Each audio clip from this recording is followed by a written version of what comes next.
সকালে খালি পেটে লবঙ্গ খেলে 1-2টি লবঙ্গ মুখে নিয়ে ভালোভাবে চিবিয়ে খান। তাহলে আপনার পেট পরিষ্কার থাকবে, গ্যাস ও বদহজম কমে, মুখের দুর্গন্ধ দূর হয়, হজম শক্তি বাড়ে, শরীরের ভেতরের জীবাণু নষ্ট হয়। লবঙ্গ ভেজানো পানি। রাতে 2-3টি লবঙ্গ 1 গ্লাস পানিতে ভিজিয়ে রাখুন। সকালে সেই পানি পান করুন। কি উপকার হয়?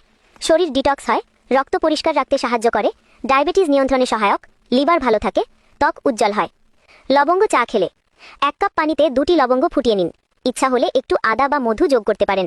উপকার: সর্দি কাশি কমে, গলা ব্যথা ও খুসখুসে ভাব দূর হয়, বুকের জমাট কফ বের হয়, শরীর গরম থাকে। দাঁতের ব্যথায় লবঙ্গ ব্যবহার কিভাবে করবেন?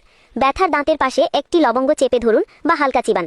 তাহলে দাঁতের ব্যথা দ্রুত কমে, মাড়ির ইনফেকশন কমে, মুখের জীবাণু নষ্ট হয়। খাবারের সাথে লবঙ্গ খেলে কি হয়? তরকারি, পোলাও বা খিচুড়িতে 1-2টি লবঙ্গ ব্যবহার করুন। উপকার: খাবার দ্রুত হজম হয়, পেট ফাঁপা কমে, খাবারের জীবাণু নষ্ট করতে সাহায্য করে।